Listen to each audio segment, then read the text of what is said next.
अस्सलाम वालेकुम जी, हमारे पास सरवर शाह साहब खड़े हैं। सरवर, आप कैसे हो? शुक्र अल्लाह का। बहुत अच्छा, ये एक रिक्शा ड्राइवर हैं, तो इन्होंने हमें देखा इस बाइक पे, तो कहते हैं मैनू भी एक झूंटा लैन दो। तो आपने झूंटा लिया, कैसी लगी ये बाइक? बड़ा मज़ा आया भाई। इन मैं टोर के चावे तो तकरीबन नॉर्मल मैं स्पीड से गया 80 ते रमान नाल गए, उस उत्ते मजीद जा सकती। ठीक है, इनकी डिस्क ब्रेकां ने, ठीक है, डिस्क चक्के ने, इनके पेट्रोल तो बगैर है। बड़ा मज़ा आया। स्पीड जिमें अपने रक्शे की रेस वधाना उवें मैं वधाई है। मैनू बड़ा इन्हें स्वाद दिता।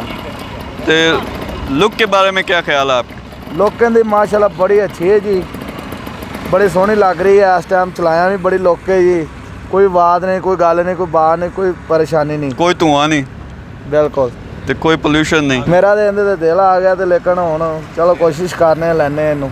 ज़बरदस्त। इंशाअल्लाह जी हम कोशिश करेंगे कि सरवर जैसे बंदे जो हैं वो भी इनको ख़रीद सकें, क्योंकि आपको पता है कि जो रिक्शा है वो भी हम पूरा इलेक्ट्रिक लेके आने लगे हैं। वो तो फिर हम सबसे पहले हम ही लेंगे। थैंक यू वेरी मच जी। ओके।